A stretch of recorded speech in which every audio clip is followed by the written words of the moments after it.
فلسطین کی جو موجودہ صورتحال ہے اس سے ہم سب واقف ہیں اور آگاہ ہیں،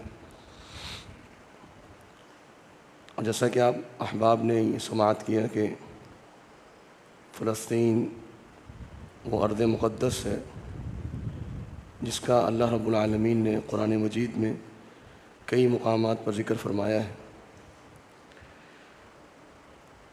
اور یہ ارض مقدس اللہ تعالیٰ اپنے نیک بندوں کو عطا فرماتا ہے۔ کافروں کی، اللہ تعالیٰ کے ساتھ شرک کرنے والوں کی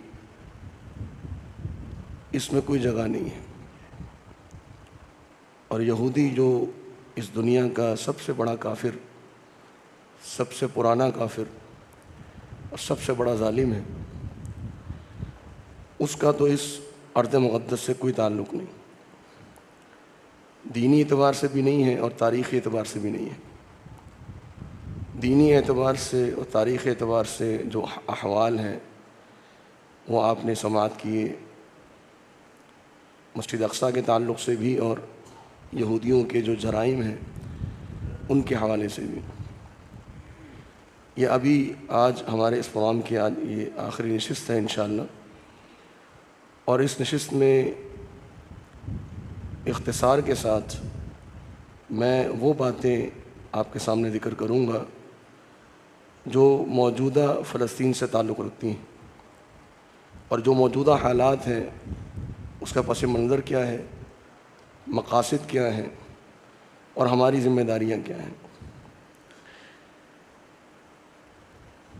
یہود کی جو تاریخ ہے اس کے بارے میں آپ جان چکے، شیخ عبداللہ شمیم حفظہ اللہ نے تفصیل کے ساتھ بیان کر دیا۔ میں کچھ چیزیں مزید آپ کے سامنے رکھوں گا اور کچھ چیزیں ہم دوبارہ تذکرہ بھی ہوگا ان کا۔ موجودہ فلسطین کے حوالے سے یہ چیز ذہن میں رہے کہ ہمارا جو ایک دینی رابطہ ہے، ایک دینی تعلق ہے،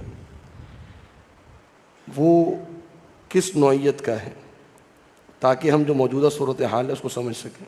بلاد شام کا تذکرہ ہوا، آج شام کو سیریا کہا جاتا ہے، لیکن جیسا کہ شیخ فراز نے بھی یہ بات ذکر کی تھی کہ نبی کریم صلی اللہ علیہ وسلم کے زمانے میں جو بلاد شام تھے، جو شام اور فلسطین کا تو زیادہ ذکر نہیں آتا لیکن شام کا ذکر آتا ہے، تو جو شام کا علاقہ تھا وہ اصل میں اس میں فلسطین شامل تھا، اور جو بیت المقدس ہے وہ شام کے اندر موجود ہے۔ یہ نبی صلی اللہ علیہ وسلم کے زمانے میں جو صورتحال تھی، جو ملکوں کی اور ریاستوں کی، وہ آپ کے سامنے ہے۔ اس میں جو آپ دیکھ رہے ہیں کہ لال رنگ میں جو جگہیں ہیں یہ سب رومن امپائر کے انڈر آتی ہیں، جو رومی تھے ان کے انڈر یہ جگہیں آتی تھیں۔ اس میں ایجپٹ ہے، اور اسی طریقے سے جو پورا آپ کا اوپر کا اسپین وغیرہ کا علاقہ ہے اور دوسری علاقے ہیں، اور اسی طریقے سے اس میں آپ دیکھ سکتے ہیں کہ سیریا اور فلسطین اس میں شامل ہے۔ یہ جزیرہ نما عرب ہے، عربین پیننسولا جس کو کہتے ہیں، اور اس طرف جو ہے یہ سیریا ہے، سیریا اور فلسطین۔ تو سیریا کا جو پورا اطلاق ہوتا ہے، جو صوبہ تھا سیریا کا، شام کا، اس میں فلسطین شامل تھا۔ تو فلسطین اس کی ایک سمجھے کہ ایک ضلع تھا، اور اس کے اندر جو ہے وہ پھر بیت المقدس اور باقی جو علاقے ہیں اس کے اندر شامل ہوتے تھے۔ تو نبی کریم صلی اللہ علیہ وسلم نے جتنی بھی احادیث میں شام کا ذکر کیا، برکت کا ذکر کیا، دعا فرمائی، وہ سب کے سب شام یعنی فلسطین سے تعلق رکھتی ہیں۔ تو موجودہ شام مقصود نہیں ہے بلکہ فلسطین ہی مقصد ہے۔ جب نبی صلی اللہ علیہ وسلم فرماتے ہیں کہ شام میں مسلمانوں کا بیس کیمپ ہوگا، یا شام میں جو ہے وہ ایمان کو رکھ دیا گیا ہے، تو یہ برکت والی زمین ہے، تو اس سے مراد دراصل فلسطین کی زمین مراد ہے۔ اب آگے یہ تو واضح ہو گیا ہمارے لیے کہ فلسطین جو ہے وہ اصل میں شام ہے، اور شام کے متعلق جتنی بھی احادیث ہیں وہ اسی فلسطین کے اوپر اس کا اطلاق ہوتا ہے، اس لیے ہمارا اس سے تعلق ہے۔ اب موجودہ جو فلسطین ہے اس کو سمجھنے کے لیے جو حالات چل رہے ہیں اس کے لیے زائنزم کو سمجھنا ضروری ہے۔ زائنسٹ موومنٹ جو صہیونی تحریک ہے، جو تقریباً 125 سال پہلے متحرک ہوئی، اس کے پیشرو تو یہودی ہیں جو کہ ایک زمانے سے مجرم چلے آ رہے ہیں، لیکن اس موومنٹ میں جو تیزی آئی اور جو بڑی تیزی کے ساتھ اس نے اپنے پنجے گاڑے ہیں اس دنیا میں، تو وہ گزشتہ کچھ 125 سال 150 سال سے چلی آ رہی ہے۔ زائنسٹ اصل میں زائنزم یا زائنسٹ جو ہے وہ ان یہودیوں کو کہتے ہیں۔ زائن کا جو لفظ ہے یہ تورات میں ذکر ہے، اور یہ کہتے ہیں جو آج کا بیت المقدس کے جو علاقہ ہے یروشلم جس کو ہم کہتے ہیں، تو یروشلم کے لیے یا بیت المقدس کے لیے زائن کا لفظ استعمال ہوا ہے، زائو کا، تورات کے اندر۔ تو زائنزم یا زائنسٹ سے مراد ہے وہ شخص جو بیت المقدس کو اختیار کرنا چاہے یا اپنی نسبت اس کی طرف کرنا چاہے، اس کو ہم زائنزم کہتے ہیں، یہ زائنسٹ کہتے ہیں۔ زائنزم کو سمجھنے کے لیے پہلے یہودیوں کی جو اقسام ہے اس کو سمجھنا ضروری ہے۔ یہودیوں کی جو تاریخ ہے وہ ہم نے پڑھی سب نے، آپ نے شیخ عبداللہ نے ذکر بھی کی، لیکن جو حالیہ تاریخ ہے آج سے کچھ 100-200 سال پہلے کی جو تاریخ ہے، اس میں جو یہودی تھے ان کی بنیادی طور پہ مسلک کے اعتبار سے نہیں بلکہ علاقے کے اعتبار سے ان کی 3 اقسام بنتی ہیں جو یہودیوں نے خود ذکر کی ہیں یا ان کے جو قبائل ذکر ہوتے ہیں۔ ان میں ایک قبیلہ ہے جس کو ہم کہتے ہیں مزراہیم کے نام سے۔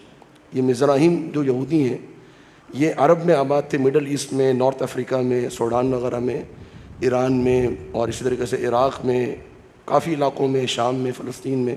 یہ مزراہیم جو ہے وہ فرقہ کہہ لیجئے یا ان کا ایک قبیلہ کہہ لیجئے، اور یہ بالکل عرب تھے سب، اور عربی بولتے ہیں، اور ان کا جو ایک تعلق ہے مسلمانوں کے ساتھ وہ بہت اچھا تھا، رہتے تھے اس وقت بھی، شروع سے رہتے چلے آ رہے ہیں۔ فلسطین میں آباد تھے، ایک کم تعداد تھی لیکن بہرحال یہ آباد تھے مزراہیم۔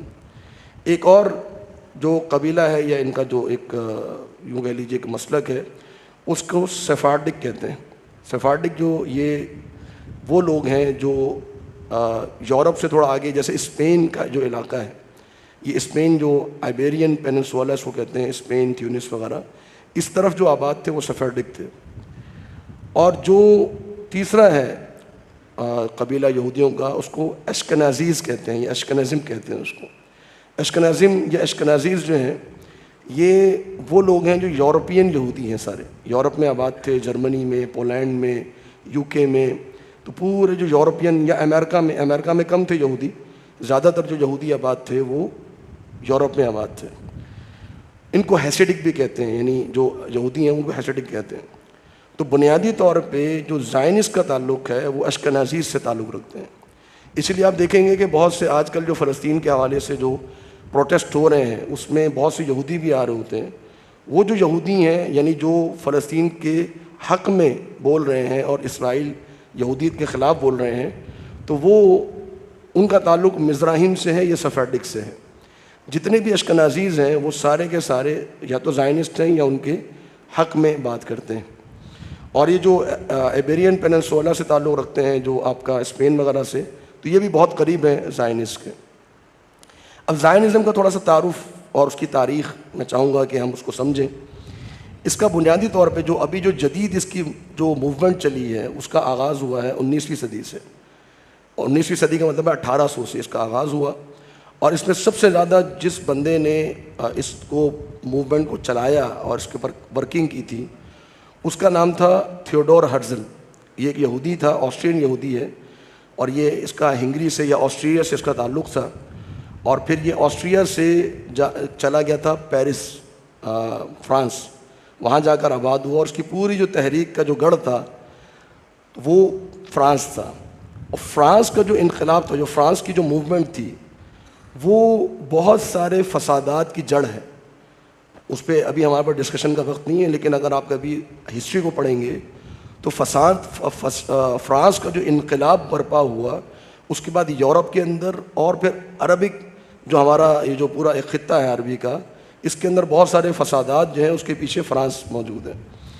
تو یہ جو تھیوڈور ہرزل تھا یہ فرانس چلا گیا، اور اس نے پھر وہاں پہ جا کے تحریک اٹھائی، اور اس نے پوری دنیا کے جو یہودی تھے، خاص طور پہ یو ایس اے کے، یو کے ان کو جمع کرنا شروع کر دیا۔ جمع اس نے کیوں کیا تھا، اس کے مقاصد کیا تھے، وہ میں آگے بیان کرتا ہوں۔ ہم تھوڑی سی اس کی ہسٹری پہ غور کر لیتے ہیں۔ 1896 میں 1896 میں پہلا اجلاس ہوا سوئٹزرلینڈ میں، باسل ایک شہر ہے وہاں پر اس کا پہلا اجلاس ہوا سوئٹزرلینڈ کے اندر 1896 میں. یہ اس اجلاس کی تصویر ہے. ہم بسا اوقات پڑھتے ہیں جو پروٹوکولز ہیں یہودیوں کے، کافی لوگوں نے سنا ہوا پروٹوکولز کا. تو وہ پروٹوکولز جو ہیں بیسکلی وہ اسی جو کانفرنسز تھیں یا جو ان کی کانگریشنل جو ایک ان کا اجلاس تھا اس کے اندر یہ پروٹوکولز لکھے گئے تھے 1896 کے اندر. اور اسی اجلاس کے اندر ایک عالمی صہیونی تنظیم کی بنیاد رکھی گئی. یہ ان کا لوگو ہے جس کو کہا جاتا ہے World Zionist Organization. World Zionist Organization جو ہے یہ آج بھی جو یہودی ریاست ہے اس کی بیک بون ہے اور اس کے پیچھے ان کا ایک بڑا کردار ہے. اور اس کے جو چیئرمین یا چیئر پرسن جو لوگ ہوتے ہیں وہ زیادہ تر پھر اس یہودی ریاست کے نامی گرامی عہدے بھی لیتے ہیں اور بسا اوقات وزیر اعظم یا صدر تک بھی پہنچتے ہیں. لیکن یہ بہرحال ایک دینی تحریک ہے جس کو ہم کہتے ہیں کہ ورلڈ زائنسٹ آرگنائزیشن. یہ مکمل ایک دینی اپنا تحریک رکھتی ہے. تو یہ ان کا بنیادی طور پہ آغاز تھا جو زائنسٹ تھے زائنزم کا، تھیوڈور ہرزل. اب آپ دیکھیے کہ آپ آگے تھوڑی سی میں ہسٹریز کی بیان کروں گا کہ کس طریقے سے ان لوگوں نے کام کیا. لیکن آپ تھوڑا سا غور کیجئے کہ میں نے اس کی عمر لکھی ہوئی ہے تھیوڈور ہرزل کی 1860 سے لے کے 1904 تک. یہ ٹوٹل کتنا زمانہ بنتا ہے؟ 44 سال. 44 سال میں اس بدبخت نے اس دنیا میں جرائم کی وہ بنیاد رکھ گیا، اپنے لیے جہنم خرید گیا ہمیشہ کے لیے، اور اس زائنسٹ موومنٹ کو پیدا کر کے وہ اپنے لیے جو ہے وہ فساد ایک زمین میں برپا کیا. لیکن یہ ایک الگ بات ہے، ہم اس کو فساد کہیں یا کچھ بھی کہیں، لیکن اس بندے کا ایک ویژن تھا اور اس کا ایک مقصد تھا. اور وہ 44 سال میں اس انسان نے محنت کر کے یہودیوں کو جمع کر کے ایک منظم گروہ کی شکل دی اور ایک موومنٹ کی بنیاد رکھی. اور آج جو ہم یہودیوں کو جس مقام پر دیکھ رہے ہیں اس کے پیچھے اس انسان کا بڑا کردار ہے. تو ایک شخص جو ویژن کے ساتھ کام کرتا ہو اور محنت کے ساتھ کام کرتا ہو، چاہے وہ غلط روش پر ہی کیوں نہ چل رہا ہو، اس کے نتائج اس کو دنیا میں ملتے ہیں. ہمارے مسلمانوں کے اندر سب سے بڑا جو مصیبت ہے وہ یہ ہے کہ ہمارے بہت سے جو نوجوان ہیں یا جو بچے ہیں ان کے اندر کوئی ویژن ہی نہیں ہے.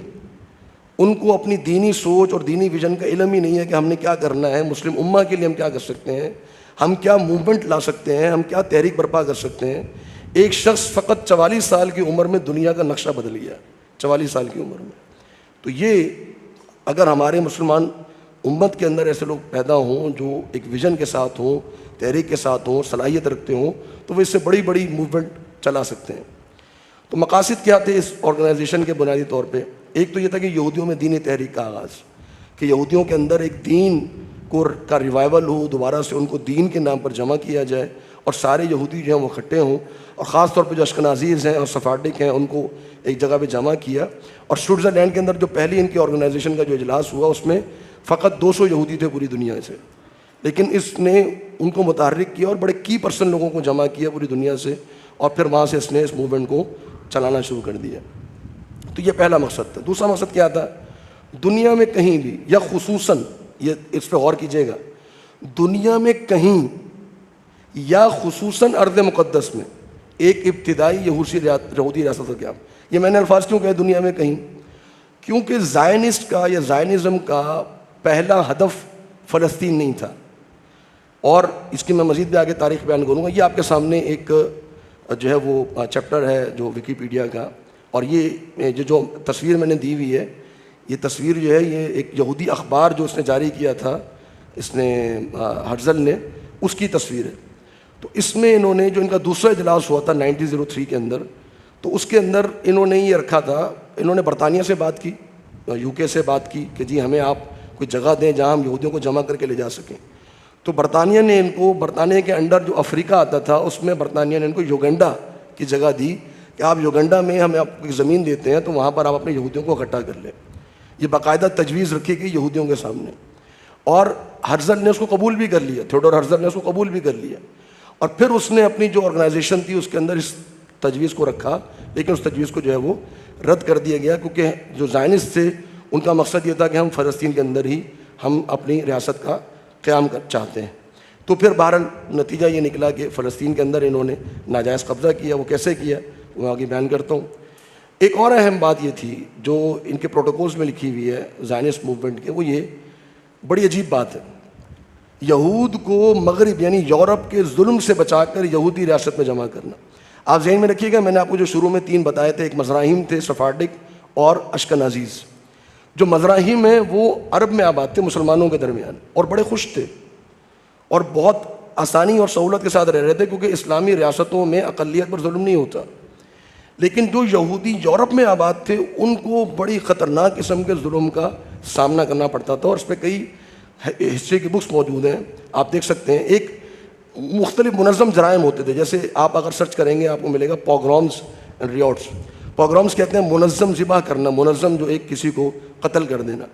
تو یہ چیز جو ہے وہ یہودیوں کے خلاف ہوتی تھی، اور آپ کو حیرانی ہوگی کہ یہودی جو ہیں وہ یورپ کے اندر عیسائیوں کے درمیان گھر نہیں بنا سکتے تھے، رہ نہیں سکتے تھے، ان کو اپنی الگ کالونی سے بات کرنی پڑتی تھی جس کے گرد دیوار ہوتی تھی۔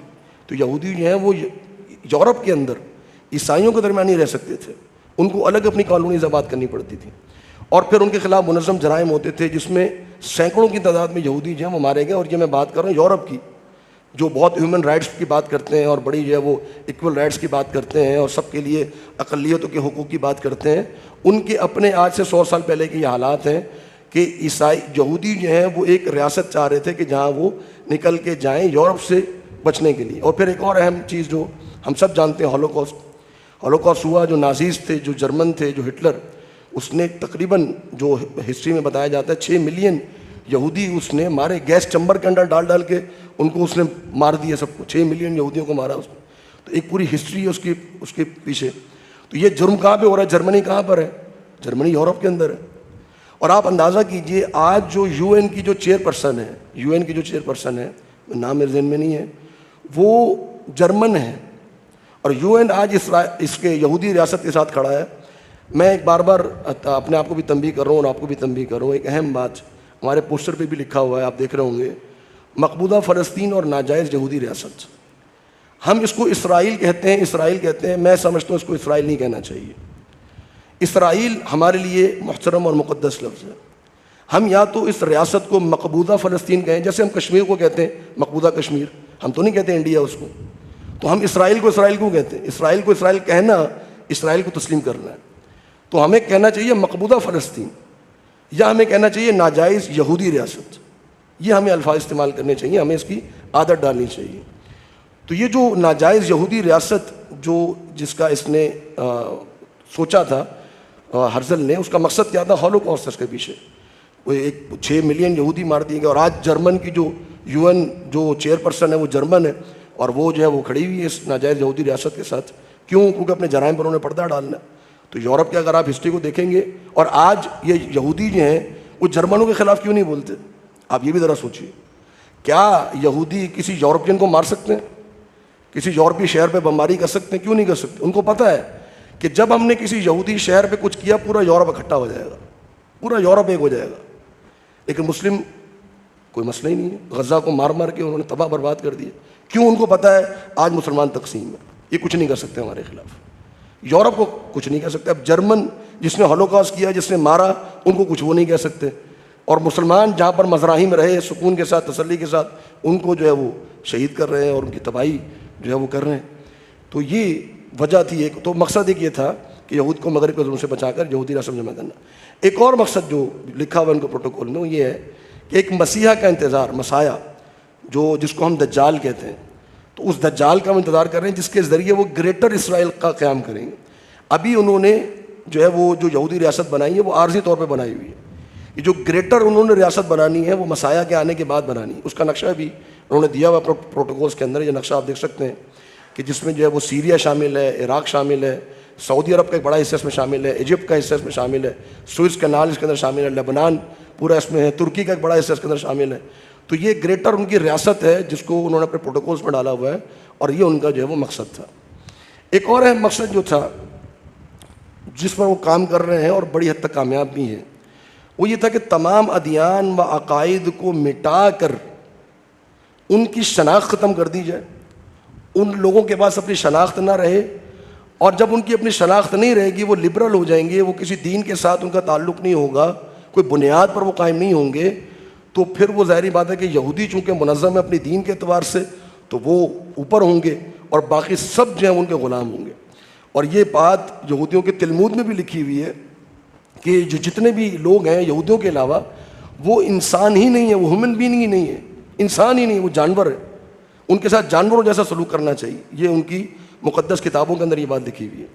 اچھا, اس مقصد کو حاصل کرنے کے لیے ایک تنظیم جو بڑے عرصے سے کام کر رہی ہے فری میسن کے نام سے. فری میسن ہمارے ہاں اس کے بارے میں بہت بات کی جاتی ہے اور اس کو بڑا عجیب و غریب سا ایک وہ ہوا بنا کے پیش کیا جاتا ہے. لیکن فری میسن باقاعدہ تنظیم موجود ہے اور اس کے جو ہیں وہ لاجز موجود ہیں. میں ابھی آپ اس کے بارے میں کچھ تفصیل مختصر طور پہ بیان کر دوں. یہ ان کا جو ہے وہ لوگو یا آپ کہہ لیں کہ ان کا ایک پہچان ہے اس تنظیم کی, جو اصل میں فری میسن کا مطلب ہوتا ہے, فری کا مطلب ہے فری, اور میسن کہتے ہیں مستری کو. آپ اس کا ترجمہ کر سکتے ہیں آزاد معمار, آزاد معمار بنانے والا.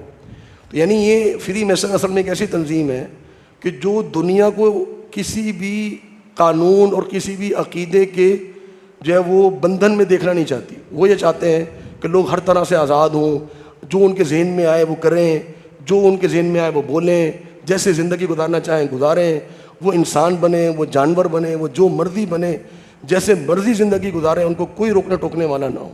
یہ وہ فری میسن کا ایک ایجنڈا ہے. اور یہ ایجنڈا لایا کون ہے؟ یہ یہودیوں نے ایجنڈا دیا. ویسے فری میسن کی جو تنظیم ہے یہ تقریباً 16ویں صدی سے چلی آ رہی ہے, 17ویں صدی سے اس کا آغاز ہوا, لیکن اس کو جو منظم کیا, اس کو باقاعدہ آگے جو لے کر چلے وہ یہودی لے کر چلے.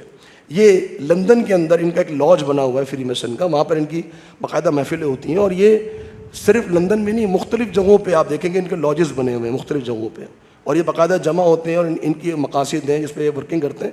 اچھا, ان کے جو الفاظ ہوں گے نا وہ بڑے خوبصورت ہوں گے. یعنی جب آپ ان کے الفاظ سنیں گے کہیں گے جی ہم لوگوں کو آزاد کرانا چاہتے ہیں, ہم اچھی باتیں کرنا چاہتے ہیں. جیسے آج یورپ کا نعرہ ہے کہ جی آپ جو ہے نا وہ ہر ایک کو لبرلزم ہونا چاہیے, آزادی ہونی چاہیے, فریڈم آف اسپیچ ہونی چاہیے, فریڈم آف ایکسپریشن ہونی چاہیے. آپ کیسے کسی پر پابندی لگا سکتے ہیں, جو چاہے بولے, جو چاہے جیسے مرضی عقیدہ اختیار کرے. یہ کہاں سے آ رہا ہے؟ یہ فری میسن سے آ رہا ہے. ان کے لوگ باقاعدہ موجود ہیں. اور اگر آپ دیکھیں گے ہسٹری کے اندر تو بہت سے لوگ ہمارے مسلم ریاستوں میں ان کے ساتھ شامل ہوتے رہے ہیں. تو ان کے مختلف لاجز بنے ہوتے ہیں. یہ ایک پورا ان کا سسٹم ہے فری میسنس کا. ان کے مختلف جو ہیں وہ آپ کہہ لیجئے کہ ان کے آئیکنز ہیں یا لوگوز ہیں جو مختلف لاجز کو جو ہے وہ ریپرزینٹ کر رہے ہوتے ہیں. تو آپ دیکھیں گے اس کے اندر مختلف جو لوگوز ہیں, آج ہمارے مختلف کمپنیز اس کو استعمال کر رہی ہوتی ہیں. تو یہ ہسٹوریکلی یہ چیزیں اپرووڈ ہیں, اتھینٹک ہیں, ثابت ہیں, یہ چیزیں یہ موجود ہیں. تو ان کے مقاصد کیا ہیں؟ ان کے مقاصد یہ ہیں کہ مسلمانوں کو خاص طور پہ, کیونکہ عیسائیوں کو تو بیڑا غرق کر چکے ہیں وہ لوگ, عیسائی تو اپنے دین پر موجود ہی نہیں ہیں. اب ان کا جو ہدف ہے وہ ہے مسلمان نوجوانوں کو, مسلمان لوگوں کو یہ دین سے ہٹا کر اپنی آزادی کی زندگی دینا چاہتے ہیں, جو چاہے مرضی کریں.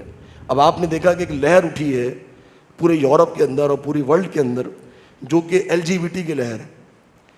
LGBT اس کے پیچھے کون ہے؟ اس کے پیچھے آپ کو پتہ ہے LGBT کا جو معاملات ہیں, انتہائی بیہودہ ان کا نعرہ, انتہائی بیہودہ ان کا عمل, اللہ رب العالمین کے عذاب کو دعوت دینے والا ان کا عمل. لیکن آپ دیکھیے پوری دنیا میں انہوں نے پھیلا دیا اس کو.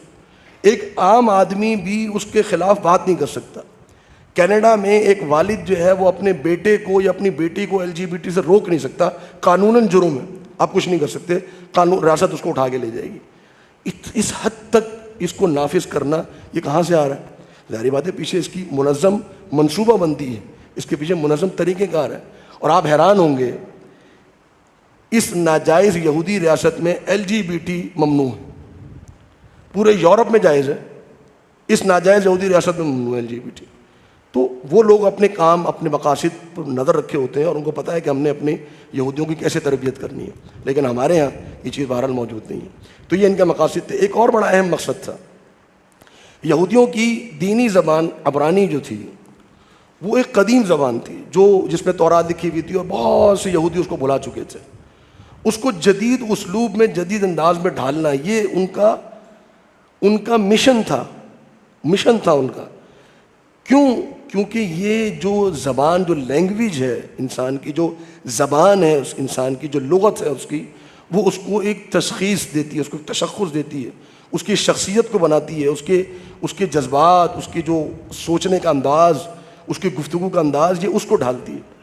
اب یہ آپ کے سامنے ہے، یہ ایک عبرانی زبان تھی، قدیم زبان تھی، بھول چکے تھے یہودی اس کو، انہوں نے اس کو جدید طور پہ نافذ کر دیا۔ اب آپ دیکھیں گے کہ سب سے جو یعنی آپ جب دیکھیں گے جو ریسرچ جو آتی ہے، آپ یا تو انگلش میں کرتے ہیں، چائنیز میں کرتے ہیں، آپ کو ایسے ایسے ریسرچ عبرانی میں ملیں گی، ہیبرو میں ملیں گی آپ کو، جو آپ کو انگلش میں یا چائنیز میں نہیں ملتی ہیں۔ انہوں نے اس قدر اپنی زبان پر محنت کی ہے۔ اب آپ ذرا سوچئے، ہم مسلمان ہیں، ہماری زبان کیا ہے؟ عربی۔ ہماری دینی زبان کیا ہے؟ عربی۔ ہمارا قرآن کتاب کس میں نازل ہوئی؟ عربی میں۔ ہمارے محمد صلی اللہ علیہ وسلم کہاں سے؟ عربی ہیں۔ احادیث کہاں پر ہیں؟ عربی میں ہیں۔ ہماری عبادات کس میں ہیں؟ عربی میں ہیں۔ ہم سب یہاں بیٹھے ہوئے ہیں، کتنوں کو عربی آتی ہے؟ سوچنے کی بات ہے نا۔ آپ دیکھیے کہ جب اب آج کسی بھی یہودی کو آپ دیکھ لیجیے گا اس ناجائز یہودی ریاست میں، وہ ہیبرو میں بات کرے گا، اس کو انگلش نہیں آتی ہوگی، ہیبرو میں بات کرے گا۔ ہمارے مسلمانوں میں ماڈرن کون ہے؟ جدید، جو اس کو آپ سمجھ لیں کہ جی وہ پڑھا لکھا، وہ کون ہوگا؟ جو بہت زبردست انگلش بول سکتا ہو۔ اور ہمارے وہ علماء جو بہترین عربی بولتے ہیں، جن کو بہترین عربی آتی ہے، جو قرآن مجید کو سمجھتے ہیں، ان کو ہمارا معاشرہ کیا سمجھتا ہے؟ ان پڑھ، جاہل، مولوی۔ یہ فرق ہے یہودیوں میں اور مسلمانوں میں۔ دیکھیں ہمیں موازنہ کرنا ضروری ہے، موازنہ کریں گے تو سمجھ میں آئے گی کہ وہ آج جو پہنچے ہوئے ہیں اور آج ہماری حالت یہ ہے کہ ہم اس کے خلاف کچھ نہیں کر پا رہے، تو کچھ وجوہات تو ہیں نا پیچھے، کوئی اسباب تو ہیں اس کے پیچھے، ان میں سے ایک سبب یہ ہے۔ تو یہ بہرحال کچھ مقاصد تھے ان کے جس میں وہ کامیاب ہوئے، اور پھر جو اصل مقصد تھا ان کا، جو ایک یہودی ریاست کا قیام، اس میں وہ کیسے کامیاب ہوئے۔ یہودی ریاست کا قیام کا جو ایک آغاز ہوا،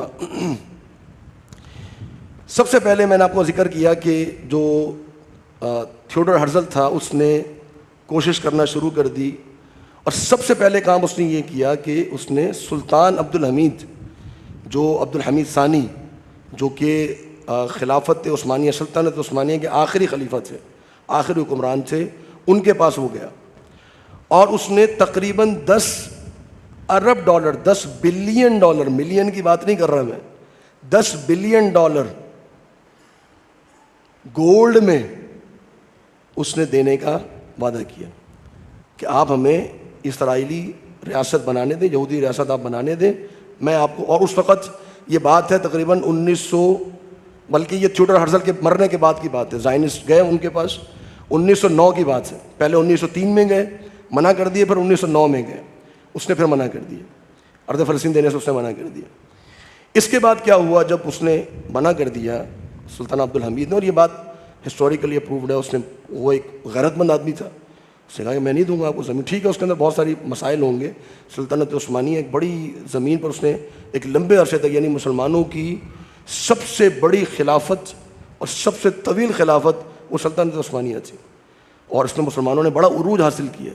مسلمان ایک وقت تک جو ہے وہ حاکم رہے پوری دنیا کے، اور یورپین جو ہے وہ مغلوب رہے، لیکن جب کالونیزم شروع ہوا 18ویں صدی میں، تو آہستہ آہستہ سلطنت عثمانیہ محدود ہوتی چلی گئی۔ پھر ورلڈ وار 1 جو ہوئی، جنگ عظیم اول، اس کے بعد جو ہے وہ جو زائنسٹ تھے، صہیونی، انہوں نے برطانیہ کو اپنے مطالبے پر رضامند کر لیا۔ کیسے رضامند کر لیا؟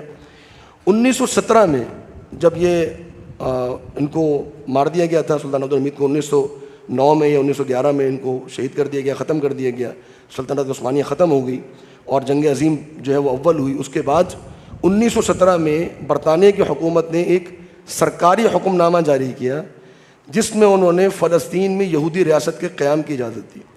اس حکم نامے کو آج بھی دا بیلفور ڈکلیریشن کہا جاتا ہے۔ بیلفور ڈکلیریشن، بیلفور اصل میں ایک جگہ کا نام ہے جہاں پہ یہ ڈکلیریشن جو ہے وہ کی گئی تھی، اور یہ آپ کے سامنے ہے جو بیلفور ڈکلیریشن تھی، جو آئی تھی 2 نومبر 1970 کو، 1917 کو یہ بیلفور ڈکلیریشن لی گئی، اور اس میں یہ لکھا ہوا ہے کہ his majesty government view with favour the establishment in فلسطین of a national home for the Jewish peoples. انہوں نے یہ لکھ دیا اس کے اندر کہ جی ہم آپ کو ایگری کرتے ہیں کہ ہم آپ کو فلسطین کے اندر ایک ریاست بنا کر دیں گے یہودیوں کی۔ یہ بیلفور ڈکلیریشن آیا 1917 کے اندر۔ اب یہاں سے ان کا آغاز ہوا۔ یہ تھوڑا سا نقشہ آپ کو سمجھنے کی ضرورت ہے۔ ایک طرف آپ دیکھ رہے ہیں کہ 1914 کا مڈل ایسٹ ہے، اور ایک طرف آپ دیکھ رہے ہیں 1922 کا مڈل ایسٹ ہے۔ 1914 کا جو مڈل ایسٹ ہے اس میں آپ دیکھ سکتے ہیں کہ جو یروشلم ہے اور جو دمشق ہے، یہ جو پورا آپ دیکھ سکتے ہیں کہ یہ جو گرین سا جو ہے، یہ گرین سا یہ اصل میں یہ پورا آپ کا اوٹومن امپائر ہے، سلطنت عثمانیہ ہے، اور ان کے قبضے میں یہ یروشلم بھی تھا اور یہ پورا مکہ اور مدینہ بھی تھا اور بغداد تک، یہ پوری بہت بڑی ریاست تھی، پھر بعد میں ایسا ایسا ختم ہوتی چلی گئی. لیکن پھر آپ دیکھ سکتے ہیں کہ 1922 میں یہ جو ترکی ہے وہ الگ ہو گیا، لیبنان الگ ہو گیا، سیریا الگ ہو گیا، اسی طریقے سے عراق الگ ہو گیا، کویت الگ ہو گیا، عرب شروع سے الگ تھا، یمن الگ ہو گیا، اور پھر یہ جو فلسطین ہے یہ الگ ہو گیا تھا، یہ برٹش کے قبضے میں چلا گیا تھا. یہ آپ دیکھ سکتے ہیں کہ برٹش کے جتنے بھی علاقے ہیں وہ یلو کلر میں ہیں، اور یہ جو علاقہ ہے سیریا کا یہ فرانس کے قبضے میں تھا، دمشق والا علاقہ، تیونس، الجزائر وغیرہ بھی، اور یہ جو باقی علاقے ہیں یہ برطانیہ کے قبضے میں ہیں. یہ 1922 میں جنگ عظیم اول کے بعد، اب چونکہ یہ برطانیہ کے مینڈیٹ میں آ گیا تھا فلسطین پورا، اور جو علاقہ تھا دمشق وغیرہ کا، تو یہ پھر آگے یہودیوں نے اس کا تقاضا کیا اور پھر برطانیہ نے لکھ کر دے دیا 1917 میں کہ ہم آپ کو یہ علاقہ دیتے ہیں. تو یہ علاقہ فلسطین کا ان کے پاس، برطانیہ کے پاس تھا. اب ہم مزید اس کو دیکھتے ہیں کہ مڈل ایسٹ کا ایک نقشہ آپ کے سامنے ہونا چاہیے. 20ویں صدی میں جب کالونیزم شروع ہوا، کالونیزم کو ہمیں بڑی اسٹڈی کرنا چاہیے ایز اے مسلم، کیونکہ جو کالونیزم ہے، جو استعمار جس کو ہم کہتے ہیں، جو فرانس کا تھا اور اسی طریقے سے جو برطانیہ کا تھا اور اس میں سویڈن بھی شامل تھا، انہوں نے کس طریقے سے مسلمانوں کو تقسیم کیا جنگ عظیم اول کے بعد. ہمیں اپنی ہسٹری کا اصل میں علم نہیں ہے بہت زیادہ.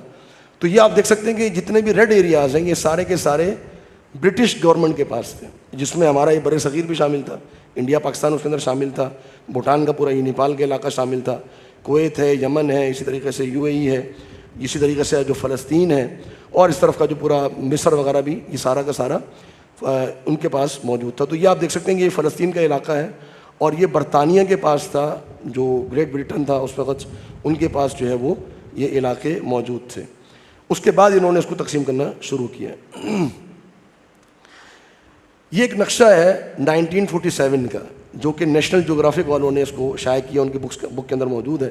اس میں آپ دیکھ سکتے ہیں کہ یہ پورا علاقہ 1947 میں یہ پیلسٹائن لکھا ہوا ہے، اس کو یعنی فلسطین ہے. 1947 تک یہاں پر اس ناجائز یہودی ریاست کا کوئی وجود نہیں تھا. اس کے ایک طرف ٹرانس جارڈن یعنی اردن تھا، ایک طرف ایجپٹ تھا، مصر تھا، سیریا تھا، اور درمیان میں پورا کا پورا علاقہ جو ہے یہ فلسطین تھا. یہ 1947 نیشنل جغرافک کا یہ اس کے اندر جو ہے وہ نقشہ انہوں کا موجود ہے، اور یہ ان کی گورنمنٹ کے بھی جو نقشے ہیں پرانے اس کے اندر یہ چیز موجود ہوتی ہے. ایک اور چیز میں آپ کو بڑی ایک عجیب دکھاؤں گا کہ یہ سکہ ہے فلسطین کا، جو فلسطین کی کرنسی ہے جو چلا کرتی تھی 1927 اور یہ 1947 تک فلسطین کا یہ کوائن چلتا رہا ہے. بلکہ ایک کوائن میں نے دیکھا جو 1947 کا بھی تھا فلسطین میں، جو بنایا گیا، جو سکہ تھا جو وہاں پر ایز اے کرنسی، یہ تانبے کا ہے جو وہاں پر چلا کرتا تھا اور اس کو جو ہے وہ استعمال کیا کرتے تھے فلسطینی. تو 1947 تک اس یہودی ریاست کا کوئی وجود نہیں تھا اس دنیا کے اندر. 1917 میں بیلفورٹ ڈکلیریشن ہو چکا تھا، لیکن اس سے 1917 سے لے کر 1947 تک مسلمانوں نے بڑی مزاحمت کی اس کے خلاف اور کوشش کی کہ کسی طریقے سے یہ یہودی ریاست جو ہے وہ وجود میں نہ آئے. اس کے مزید مسلمانوں نے اس حکم نامے کے خلاف سخت مزاحمت کی. سینکڑوں مسلمانوں کو فلسطین میں اور دیگر ممالک کے اندر شہید کیا گیا. یہ 30 سال کا جو عرصہ گزرا 1917 سے 1947 تک. لیکن اس دوران زائنسٹ کیا کرتے رہے؟ اس دوران زائنسٹ یہ کرتے رہے کہ یہ اپنے یہودیوں کو جہازوں میں بھر بھر کے یورپ سے، اور خاص طور پہ جب جرمنی میں نازیز آ گئے تھے 1935-36 کے اندر ہولوکاسٹ ہوا، اس کے بعد بڑی تعداد میں یہودی جو ہیں یہ اپنے جہازوں میں بھر بھر کے آ رہے تھے اور وہاں پر تھے یہودی ریاست کے اندر آ رہے تھے اور آباد ہو رہے تھے. اسی طریقے سے یہاں سے بر صغیر سے بھی جا رہے تھے، عرب سے جا رہے تھے لوگ، لیکن عرب سے جانے والوں کی تعداد کم تھی. یہودی ریاست کی مخالفت میں کئی تحریکیں برپا کی گئیں. یہ ایک آپ کے سامنے ایک اجلاس ہے جو ہوا تھا 1931 میں، اور یہ اجلاس ہوا تھا فلسطین کے اندر، اور بر صغیر کے مسلمانوں نے بھی اس میں شرکت کی تھی. اس میں آپ دیکھ سکتے ہیں کہ ہمارے جو مشہور ایک شخصیت ہے علامہ اقبال رحمہ اللہ، وہ اس کے اندر شامل ہوئے تھے، مولانا شوکت علی اس کے اندر شامل ہوئے تھے. تو یہ آپ اس کے اندر دیکھ سکتے ہیں. تو وہ وہاں پر گئے اور قرارداد پیش کی کہ ہم جو ہے وہ اس چیز کو نہیں مانیں گے. 1931 کی بات ہو رہی ہے, مزاحمت چلتی رہی ہے, مسلمان چلتے رہے کہ ہم اس یہودیوں کو اس فلسطین میں آباد نہیں ہونے دیں گے. اس وقت مسلمانوں میں شعور تھا, سوشل میڈیا نہیں تھا لیکن مسلمانوں میں شعور تھا, موبائل نہیں تھا, انٹرنیٹ نہیں تھا, لیکن مسلمانوں میں شعور تھا اور مسلمان اپنی مزاحمتی تحریک چلا رہے تھے. لیکن برٹش گورنمنٹ نے بڑی سختی کے ساتھ مسلمانوں کو دبایا اور سینکڑوں مسلمانوں کو شہید کیا گیا. بر صغیر کے بہت سے مسلمان گئے فلسطین, ان کی حمایت میں وہاں بیٹھے رہے, شریک ہوتے رہے, وہ برطانیہ سے لڑتے بھی رہے, لیکن بالآخر جو اللہ کو منظور تھا وہ ہوا. لیکن بہرحال مسلمانوں نے اپنے حساب سے جو مزاحمت تھی وہ کرتے رہے. نومبر 1947 میں, نومبر تک یہ معاملہ چلتا رہا. 1947 میں یو این نے, اقوام متحدہ میں قرارداد کے ذریعے جو ہے وہ تقسیم فلسطین کا ایک نقشہ جو ہے وہ پاس کیا گیا. یہ بھی ایک سلسلہ چلتا رہا. یہ قرارداد پیش ہونی تھی نومبر کے اسٹارٹ میں, لیکن اسرائیل نے اس کو تقریباً ایک ہفتہ لیٹ کرایا اور پھر جو ممالک تھے ان کو بڑا پریشرائز کیا گیا. یہ پوری ایک رپورٹ موجود ہے اس کے حوالے سے. اور اس وقت جو ہے وہ ٹوٹل جو ممالک تھے اقوام متحدہ میں وہ 46 تھے, 46, جس میں پاکستان بھی شامل ہو چکا تھا 14 اگست کے بعد. تو تقریباً 33 ممالک نے حمایت میں ووٹ دیا اور 13 ممالک نے اس کے مخالفت میں ووٹ دیا, جس میں پاکستان بھی شامل تھا, سعودی عرب بھی شامل تھا, اکثر اسلامی ممالک جو ہے وہ شامل تھے. لیکن کچھ ایک اسلامی ممالک جو ہیں انہوں نے اس کی حمایت میں ووٹ دیا, جس میں سر فہرست ترکی ہے. آپ شاید کہ آپ کے علم میں بات نہیں ہوگی, ترکی نے اول دن سے اس ناجائز یہودی ریاست کو قبول کیا ہوا ہے اور ترکی کے اندر جو ہے وہ اس کا سفارت خانہ بھی موجود ہے. اور آج اسلامی ریاستوں میں سب سے بڑی جو ٹریڈ ہو رہی ہے اسلامی ریاستوں کے اندر وہ ترکی سے ہوتی ہے. تقریباً پچھلے سال کی رپورٹ ہے 2022 کی, $14.3 بلین کی ٹریڈ ہوئی ہے بٹوین ترکی اور اسرائیل یہودی ریاست کے درمیان. تو یہ جو آج ہم بات کرتے ہیں نا کہ ترکی اور موجودہ جو حکمران ہیں اور وہ بڑے غیرت مند ہیں اور یہ ہیں اور وہ ہیں, تو باتوں سے کچھ نہیں بنتا ہے, عمل کر کے دکھانا پڑتا ہے.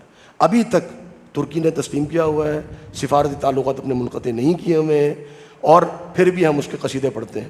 تو بہرحال ہم جب جج کریں لوگوں کو تو ہم یکساں مقام پر رکھ کے سب کو جج کریں.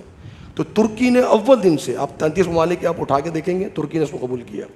انڈیا نے اگینسٹ میں ووٹ دیا. انڈیا نے پہلے دن اسرائیل کے اگینسٹ ووٹ ڈالا اور اس وقت اس کو قبول نہیں کیا, بعد میں اس کو قبول کر لیا تھا.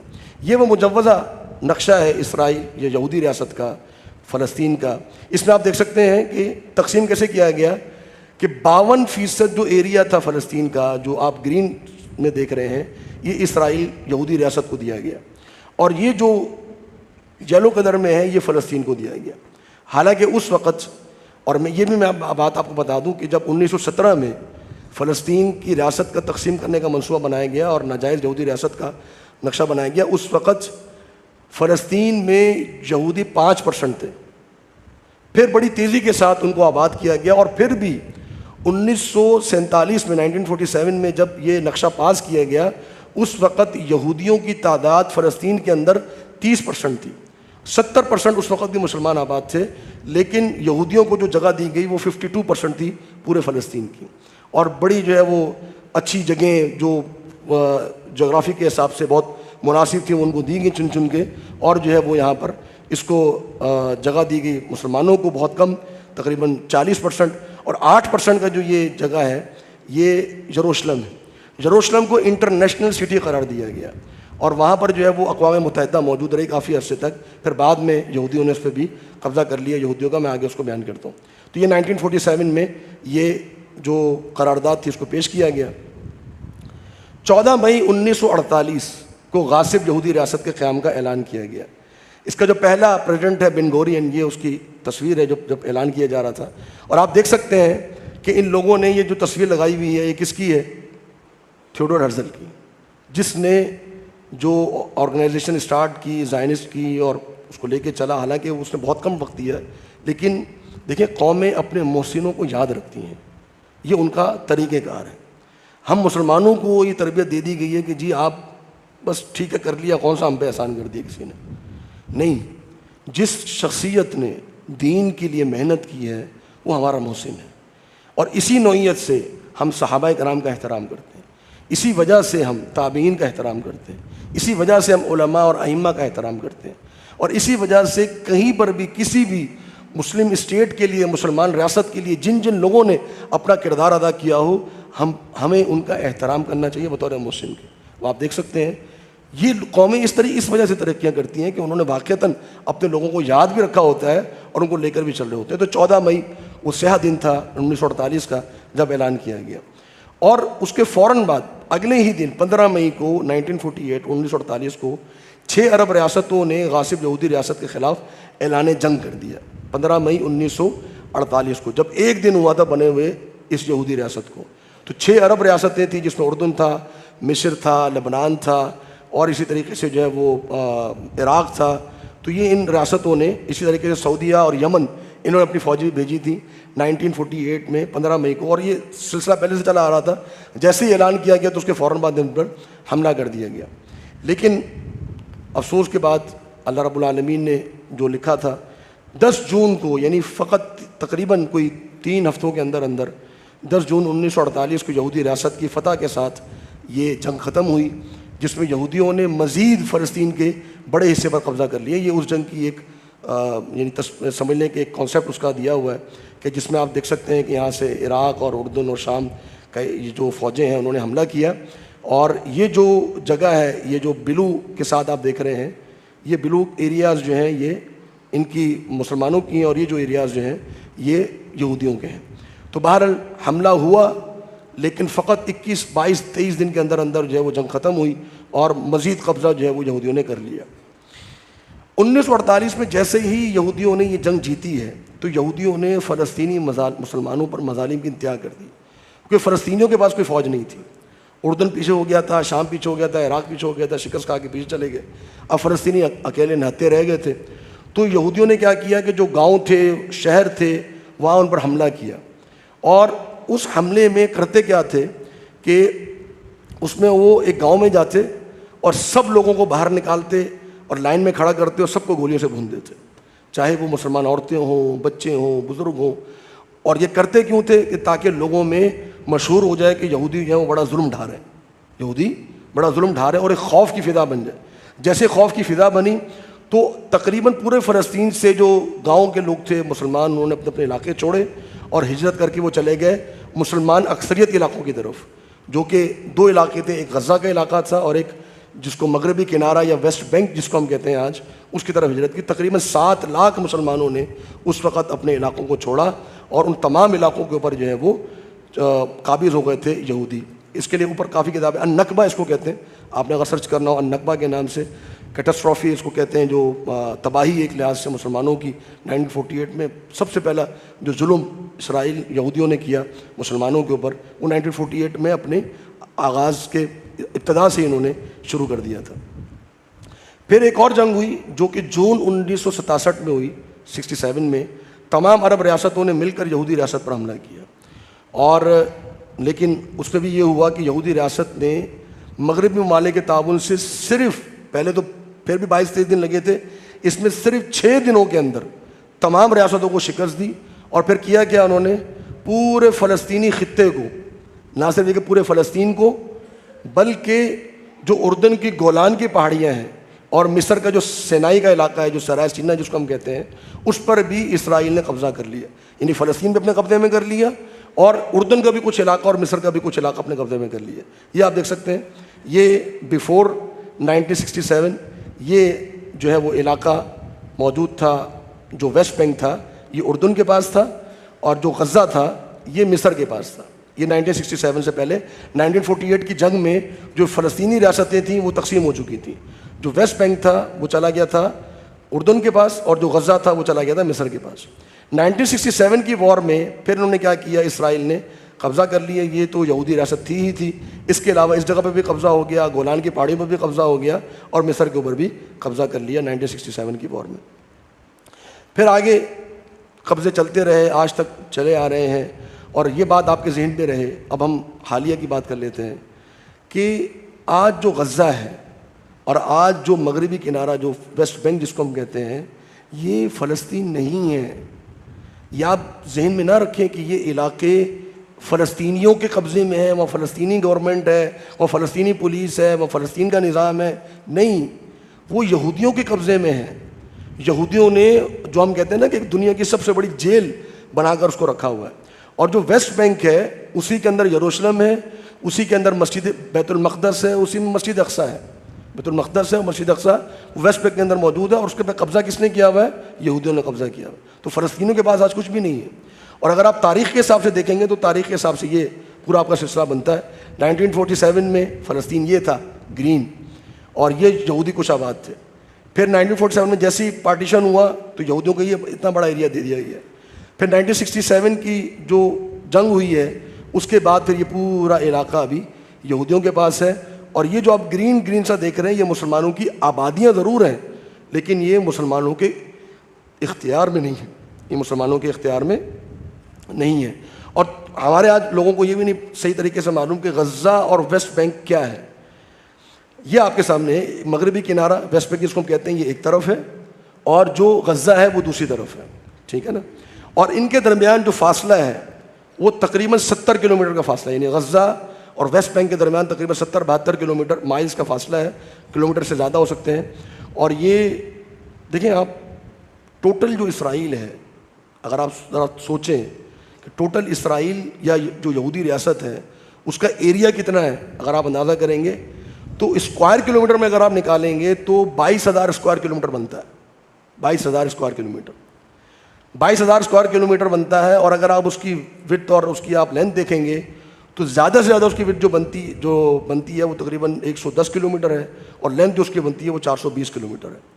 یعنی اگر آپ صرف کراچی اور حیدرآباد کو ملا لیں نا تو یہ دونوں اس یہودی ریاست سے بڑھے ہیں, یہ دونوں اس یہودی ریاست سے بڑھے ہیں. اور یہودیوں کی ابھی حالیہ ان کی آبادی کتنی ہے؟ فقط 90 یا 92 لاکھ, بس فقط 92 لاکھ پوری یہودی ریاست کی آبادی ہے. کراچی کی کتنی ہے؟ کوئی 2 کروڑ کہتا ہے, کوئی 3 کروڑ کہتا ہے. یعنی اگر صرف کراچی کو لگا لے تو کراچی کی فقط مسلمان جو کراچی میں آباد ہے نا وہ ان یہودیوں سے 3 گنا زیادہ ہے. لیکن ہماری حال کیا ہے؟ ہمارا حال یہ ہے کہ پورے مسلمان مل کر 2 ارب یا 3 ارب مسلمان مل کر 92 لاکھ یہودیوں کے خلاف مزاحمت اس قدر بھی نہیں کر سکتے کہ اگر ہم اپنے مسلمان مظلوم بہن بھائیوں کو وہاں مدد پہنچانا چاہیں ہم نہیں پہنچا سکتے. ایک پانی کا گھونٹ اور ایک روٹی کا لقمہ ہم غزہ میں نہیں پہنچا سکتے. یہ ہماری بے بسی کا حال ہے, اور اس کے پیچھے کچھ اسباب ہیں جن کے اوپر غور کرنا چاہیے. اور یہ بھی آپ ذہن میں رکھیں کہ جو غزہ اور جو ویسٹ بینک ہے اس کے ارد گرد پوری دیوار قائم کی ہوئی ہے یہودی ریاست نے, اور یہ 25 فٹ کی دیوار ہے, 25 فٹ کی. ابھی آپ نے اگر مسجد باہر سے دیکھی ہو تقریباً 30 فٹ ہے یہ, تو یہ تقریباً 25 فٹ کی وال ہے جو اس نے پوری کی پوری اس میں ٹاور لگائے ہوئے ہیں. اور پوری یعنی اس کے بارے میں کہا جاتا ہے کہ سب سے زیادہ جو سرویلنس جو جس بارڈر پر ہوتی ہے, جو نگرانی جس بارڈر پر ہوتی ہے وہ غزہ اور مغربی کنارے کا بارڈر ہے دنیا میں. سب سے زیادہ جس پر جو اس کے اندر موجود ہوتا ہے, نگرانی کے اندر جو موجود ہوتا ہے, تو وہاں اور باقاعدہ انہوں نے ٹیکنیک کا استعمال کی ہوئی یہودیوں نے. تو یہ ایک مطلب فطرتی بات ہے. دیکھیں آپ وہ ایک چیزوں کو سمجھتے ہیں, لیتے ہیں, اس پر محنت کرتے ہیں. آج اگر آپ دیکھیں گے تو یہودی ٹیکنالوجی میں بہت آگے ہیں آپ سے, بہت ساری چیزوں میں ہم سے آگے ہیں. ڈرون یہودی کی ایجاد ہے, 6-7 نوبل پرائز یہودی سائنسدان جیت چکے ہیں, ٹھیک ہے نا. اور ان کی جو ٹیکنالوجی ہے وہ کیونکہ وہ لوگ ہیں مادیت پرست, دنیا پہ غور کرتے ہیں اور دنیا کے لیے محنت بھی کرتے ہیں. تو انہوں نے کیا کیا کہ انہوں نے جو نگرانی کے لیے جن افراد کو چنا وہ خواتین ہیں, خواتین کو بٹھایا, صرف خواتین. وہاں ان کی فیمیل سولجرز ہیں جو بیٹھی ہوئی ہیں اور نگرانی کرتی ہیں, اور 24 گھنٹے کی نگرانی ہوتی ہے وہاں پر. تو یہ بہرحال ایک سوال پیدا ہوتا ہے کہ جو وہاں پہ حالات ہوئے وہ کس طریقے سے ہوئے, اس کے آگے میں ڈسکس کرتا ہوں. تو یہ میں امید کرتا ہوں کہ احباب انشاءاللہ اس بارے میں سمجھ چکے ہوں گے. اب آتے ہیں کہ موجودہ جو حالات ہیں, موجودہ حالات کا پس منظر کیا ہے, اور سب سے اہم بات کہ ہماری ذمہ داری کیا بنتی ہے. موجودہ جو حالات ہیں اس میں آپ جانتے ہیں کہ حالات اب یہ ہیں کہ یہودی ریاست کی طرف سے غزہ پر گزشتہ 1 مہینے سے تقریباً 7 اکتوبر سے اسٹارٹ ہوا ہے, اور ابھی تک جو ہے وہ تقریباً 1 مہینہ ہونے کو آ رہا ہے. اور شدید ترین بمباری کی گئی ہے, اور اتنی بمباری کی گئی, اتنی بمبارمنٹ کی گئی ہے, اتنا ٹن وہاں پر بارود پھینکا گیا ہے کہ جتنا ٹن بارود امریکہ نے ہیروشیما پر ڈالا تھا, جو ایٹم بم پھٹا تھا وہاں پر, جتنا ٹن وہاں پر بارود وہ تقریباً 12,000 ٹن تھا. اور ابھی تک یہودی ریاست جو غزہ میں پھینک چکی ہے وہ 14,000 ٹن ہے. اس سے آپ اندازہ لگائیں. اور آپ کو پتہ ہے غزہ آپ نے دیکھا کتنا ہے؟ غزہ کی کل جو لمبائی ہے وہ 40 کلومیٹر ہے. 40 کلومیٹر کا ایریا ہے جس میں 14,000 ٹن بارود پھینکا جا چکا ہے ابھی تک. کیا حالات ہوں گے وہاں پہ؟ تو 40 کلومیٹر کیا ہے؟ یہاں سے میں اگر لگاؤں، میں میری رہائش گلشن حدید میں ہے، تو یہاں سے گلشن 35-40 کلومیٹر، یعنی یہاں سے لے کر آدھا کراچی آپ کا 40 کلومیٹر ہے. تو پورا غزہ جو ہے، اور اس میں کتنے افراد آباد ہیں؟ تقریباً 24 لاکھ افراد آباد ہیں.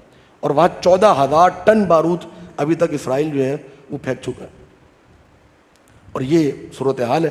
اور اس میں جو معاملات بنے، وجہ کیا بنی؟ وجہ یہ بنی کہ حماس نے اٹیک کیا. میں اصل میں حماس اور PLO اور حزب اللہ وغیرہ پر ابھی بات نہیں کرنا چاہ رہا. اس میں ہر شخص کی اپنی اپنی نظریات ہیں، اپنے اپنے معاملات ہیں. یہ ایک کانسپریسی ہمارے پاس موجود ہے افراد کی اور شخصیات کی. لیکن ہم اتنا جانتے ہیں کہ ہمارے جو یہ مظلوم فلسطینی بھائی اور بہنیں ہیں وہاں پر، یہ مظلوم ہیں. یہ اپنی ظلم کے خلاف جو بھی تحریک اٹھائیں یا حرکت کریں، یہ اس تحریک کو اٹھانے میں بالکل حق پر ہے. یہ ہم بحث کر سکتے ہیں کہ یہ قدم اٹھانا چاہیے تھا، یہ قدم نہیں اٹھانا چاہیے تھا، یہ انہوں نے صحیح اٹھایا یا یہ انہوں نے غلط اٹھایا، یہ انہوں نے عقل مندی کی یا یہ انہوں نے بیوقوفی کی. یہ باتیں کی جا سکتی ہیں. لیکن ہماری ذمہ داری بھی کیا بنتی ہے؟ ہم یہ سمجھیں کہ ہمارے جو مسلمان وہاں پہ موجود ہیں وہ ابھی مظلومیت کی حالت میں ہیں. اور اللہ اکبر، جو حالات ابھی سامنے آ رہے ہیں، جو بچوں کی اور ہماری اور نوجوانوں کی اور وہاں پہ خواتین کی جو صورتحال. لیکن اللہ جانتا ہے کہ ان کی جو ایمانی کیفیت ہے نا، اس نے دنیا کو ہلا کے رکھ دیا. فلسطینیوں کی جو ایمانی کیفیت ہے انہوں نے دنیا کو ہلا کے رکھ دیا کہ پورے گھر تباہ ہو گئے، پوری جو ہے وہ یعنی جائیدادیں اڑ گئی ہیں، ان کے گھر تباہ ہو گئے ہیں. لیکن وہ کہہ رہے ہیں الحمدللہ. تصور کیجیے ذرا، الحمدللہ. بیٹا فوت ہو گیا، بیٹی فوت ہو گئی، بیوی فوت ہو گئی، ماں باپ فوت ہو گئے، بہن بھائی فوت ہو گئے. کیسے حالات ہیں؟ الحمدللہ. حسبنا اللہ ونعم الوکیل، حسبنا اللہ ونعم. واللہ، اللہ کی قسم، اس ایمان کے ساتھ اگر فلسطینی رہے، اللہ رب العالمین عن قریب ان کی مدد فرمائے گا. یہ ہمارا ایمان. اللہ تعالیٰ عن قریب ان کی مدد فرمائے گا. یہ تاریخ کا جو ہے وہ یہاں سے پلٹا شروع ہونے والا ہے. تاریخ کا پلٹا یہاں سے شروع ہونے والا ہے. لیکن ابھی جو حالات ہیں وہ یہودی ریاست ظلم کر رہی ہے. ایک اور اہم سوال یہ کہ یہودی ریاست غزہ کو ہر صورت میں حاصل کرنا چاہ رہی ہے. دیکھیں، میں اس بات کا قائل ہوں تاریخ کو دیکھ کر بھی، اور باقی جو ہسٹری اور جو ان کی ساری جو معاملات ہیں یہودیوں کی، آپ نے یہودیوں کی تاریخ پڑھی. یہودی کبھی بھی دینی جنگ نہیں لڑتا ہے. یہودی مال کا پجاری ہے. یہودیوں کو مال چاہیے، دنیا چاہیے یہودیوں کو. یہودی دنیا کے لیے نہیں لڑے گا. یہودی چاہتا ہے بادشاہ، یہودی چاہتا ہے دنیا کا مال، یہودی چاہتا ہے دنیا کی زندگی، یہ اس کو چاہیے. شہادت کی موت ان کے ہاں ہے ہی نہیں. تو ابھی جو یہ جنگ کر رہے ہیں، یہ کیوں کر رہے ہیں؟ یہ ابھی جو جنگ ہو رہی ہے کیوں ہو رہی ہے؟ اس کے پیچھے مختلف تھیوریز ہیں. دیکھیں، غزہ ابھی یہودیوں کے قبضے میں ہے. غزہ ابھی یہودیوں کے قبضے میں ہے. ایسا نہیں ہے کہ انہوں نے جنگ کر کے جو غزہ کو اپنے قبضے میں کرنا ہے. وہ غزہ ویسے ان کے قبضے میں ہے.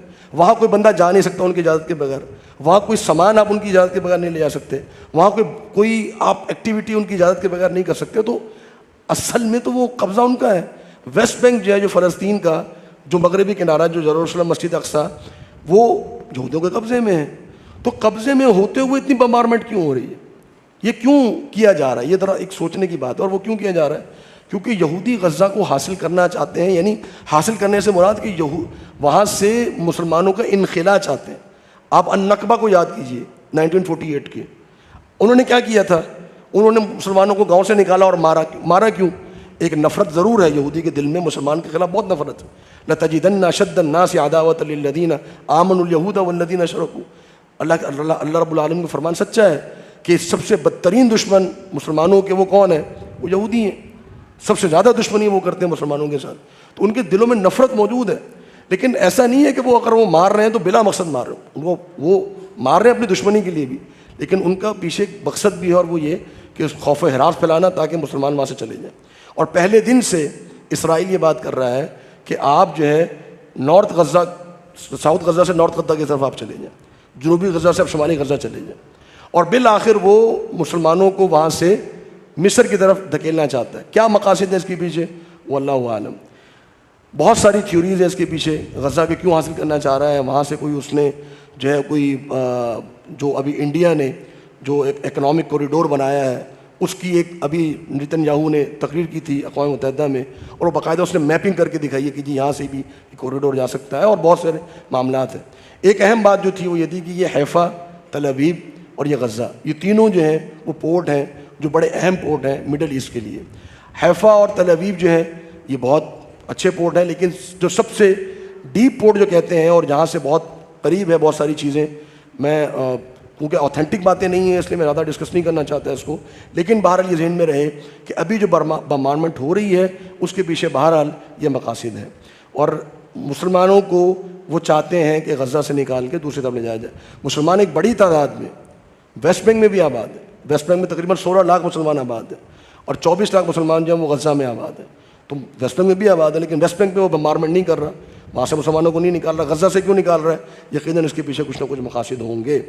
تو بہرحال ہمیں اس کے حوالے سے بھی چوکنا رہنا چاہیے, لیکن اصل چیز یہ ہے کہ جو ابھی موجودہ حالات ہیں اس میں ہماری کیا ذمہ داری بنتی ہے. بنیادی طور پہ موجودہ حالات میں سب سے پہلی ایک ذمہ داری ہماری جو بنتی ہے, جس کی طرف بہت سارے لوگ توجہ نہیں دیتے, وہ ہے دعا کرنا. دیکھیے میں کچھ نہیں کر سکتا, میں فلسطین نہیں جا سکتا, میں یہودی ریاست پر حملہ آور نہیں ہو سکتا, میرے ہاتھ میں کچھ نہیں ہے, میں بے بس آدمی ہوں. میں کم از کم ہاتھ اٹھا کر اللہ رب العالمین سے دعا کر سکتا ہوں, اور یہ دعا مجھ پر واجب, لازم اور حق ہے مسلمانوں کا, مظلوم مسلمانوں, یہ ہم پر لازم ہے, یہ چیز ہمیں کرنی چاہیے. تو یہ جو دعا ہے سب سے سر فہرست, اس کو کرنا چاہیے. اور بہت سے لوگ یہ کہتے ہیں کہ مولوی کہتے تھے دعا کرو, مولوی کہتے تھے دعا کرو. مولوی نہیں کہتے, یہ نبی صلی اللہ علیہ وسلم نے فرمایا. دعا یہ مومن کا ہتھیار ہے. نبی صلی اللہ علیہ وسلم غزوہ بدر میں جنگ سے پہلے اتنی دعا کی, اتنی طویل دعا کی, اتنے ہاتھ اوپر اٹھائے کہ آپ کی چادر مبارک نیچے گر گئی. آپ کہیں کہ یہ مولوی دعا کرتے ہیں؟ نہیں, دعا کرنی چاہیے. فلسطینی آپ سے کہہ رہے ہیں کہ آپ دعا کریں, تو سب سے پہلی چیز دعاؤں میں اپنا ضرور ان کو. پھر حکام جو ہمارے ہیں ان کو پریشرائز کرنا چاہیے کسی بھی طریقے سے. میں نہیں کہتا کہ صرف مظاہرے ہوں, آپ کسی منصب پر ہیں, آپ کسی جگہ پر ہیں, آپ لیٹر لکھیں, آپ لوگوں سے بات کریں, آپ ان کو ابھاریں, ترغیب دلائیں. ہم چلے کوئی نتیجہ نہیں نکلے گا, کم از کم ہمارے لیے ایک عمل کا اجر تو لکھ دیا جائے گا کہ ہم نے یہ کوشش کی. پریشرائز کرنا چاہیے کہ ہماری جو گورنمنٹس ہیں وہ مظلوموں کے ساتھ کھڑے ہوں, وہاں پر وہ موجود ہوں, ان سے بات کریں. اگر ہم نے بات کرنا چھوڑ دی تو کوئی بعید نہیں ہے کہ یہ حکام اور یہ ہمارے جو حکومتیں ہیں یہ آگے چل کے اس ناجائز یہودی ریاست کو تسلیم کر لیں. کوئی بعید نہیں ہے اس چیز. تو ہمیں کم از کم اپنی آوازوں کو مستقل اور مسلسل اپنی آوازوں کو بلند کرنا چاہیے, اور اس چیز کو ہمیں بیان کرنا چاہیے. اور ایک اہم بات جس کو لوگ تسلیم نہیں کرتے لیکن وہ موجود ہے, وہ یہ کہ معاشی بائیکاٹ, اکنامک بائیکاٹ یہ کرنا چاہیے. اور میں اس میں آپ کو ریفر کروں گا ایک موومنٹ کی طرف جس کو کہا جاتا ہے B D S movement. B D S movement, B D S movement کیا ہے؟ یہ ویب سائٹ بھی آپ کے سامنے ہے, آپ اس ویب سائٹ پہ جا کے بھی دیکھ سکتے ہیں. یہ فلسطینیوں کی آرگنائزڈ موومنٹ ہے جو فلسطینیوں نے چلائی ہے. یہ بی ڈی ایس موومنٹ, یہ ان کی ویب سائٹ ہے. بی ڈی ایس کا مطلب کیا ہے؟ بی ڈی ایس کا مطلب ہے boycott, divestment, sanctions, B D S. اور یہ ہر لیول کے لیے انہوں نے موومنٹ چلائی ہوئی, اور یہ بڑی جامع قسم کی ویب سائٹ ہے, کمپریہنسو ویب سائٹ ہے. آپ جس لیول پر موجود ہیں, آپ اس لیول پر رہتے ہوئے ان کے لیے کیا کر سکتے ہیں, بائیکاٹ میں کس طریقے سے حصہ لے سکتے ہیں, یہ آپ اس کی BDS-movement.net پہ جا کے آپ دیکھ سکتے ہیں. اور انہوں نے بائیکاٹ بتایا ہوا کہ جی بائیکاٹ آپ انڈیویجول لیول پہ کریں, آپ بائیکاٹ کریں انڈیویجول لیول پہ. آپ اگر کوئی بہت بڑی آپ کی کمپنیز ہیں, آپ کمپنی میں ڈائریکٹر لیول کے اوپر موجود ہیں, آپ انویسٹمنٹس کرتے ہیں, تو پھر آپ ڈیویسٹمنٹس کی طرف جائیں. آپ ان کمپنیز کے اندر انویسٹمنٹ نہ کریں, آپ ان کے پول کا حصہ نہ بنیں. اور اگر آپ گورنمنٹ کا حصہ ہیں, آپ گورنمنٹ میں ہیں, تو آپ سینکشنز لگائیں. دیکھیں یہ جو یہودی ہیں نا, یہ دنیا کی مار ان کو بڑی پڑتی ہے, دنیا کی مار. تو یہ جو تجارت کا جو معاملہ ہے یہ بڑا اہم ہے, اس کو ہمیں اپنی نظر میں رکھنا چاہیے. اور آپ دیکھیں گے جب آپ اس ویب سائٹ پہ جائیں گے BDS-movement.net کے اوپر, تو آپ دیکھیں گے کہ انہوں نے باقاعدہ بتایا ہوا ہے کہ آپ کی اس موومنٹ کا اس یہودی پر اور ان جو کمپنیز ہیں ان کے اوپر کتنا اثر پڑ رہا ہے. اور یہ لوگ جو ہیں ابھی میکڈونلڈز ہے, دوسری جتنے بھی کمپنیز ہیں, وہ اوپنلی اعلانیہ یہودیوں کے ساتھ کھڑے ہوئے. تو کیا ہم انفرادی طور پہ بھی اس موومنٹ کا اس طریقے سے نہیں بن سکتے؟ اسی طریقے سے آپ یہ دیکھیں کہ انہوں نے یہ بتایا ہوا ہے, آپ کا سوال یہ کہ واٹ کین آئی ڈو, میں کیا کر سکتا ہوں. تو انہوں نے بتایا ہوا ہے کہ جب آپ یہ کام کر سکتے ہیں, آپ ان کی ویب سائٹ پہ جائیں, ایک ایک چیز آپ کو وہاں ڈیٹیل میں ملے گی. تو یہ وہ چیزیں ہیں جو عارضی طور پہ ہم کر سکتے ہیں. یہ حل نہیں ہے لیکن یہ وہ عارضی کوششیں ہیں جو ہم کر سکتے ہیں. ایک سوال ہمارے ذہن میں یہ آتا ہے مسئلہ فلسطین کا پائیدار حل کیسے ہوگا. میں مختصر اس پہ بات کر لوں. دیکھیں مسئلہ فلسطین بالآخر اللہ رب العالمین نے حل کرنا ہے اور یہ مسلمانوں کے حق میں ہی حل ہونا ہے. یہ مسلمانوں کی اصلاح کی ایک تحریک اٹھائے گا اور مسلمانوں کے اندر وہ جد و جہد وہ آج ہم یہاں سب بیٹھے ہیں کیوں بیٹھے ہیں؟ ایمانی جذبے کے تحت بیٹھے ہوئے نا. فلسطین کے مسلمانوں سے ہمارا کوئی خونی رشتہ تو نہیں ہے, ہماری کوئی رشتہ داری تو نہیں ہے, ایک ایمان کا رشتہ ہے. المؤمنون اخوہ, ہم مسلمان. تو اس تحریک کو کس نے برپا کیا؟ آج ہمارے اندر یہ کیوں جذبہ آ گیا؟ یہ وجہ ہے فلسطین. تو یہ ہمارا ایک دینی ایمانی تعلق ہے. تو اللہ رب العالمین نے اس مسئلے کو حل کرنا ہے, لیکن اس کے حل کے لیے دیکھیں یہ بات ذہن میں رکھیں, ومن نصر الا من عند اللہ.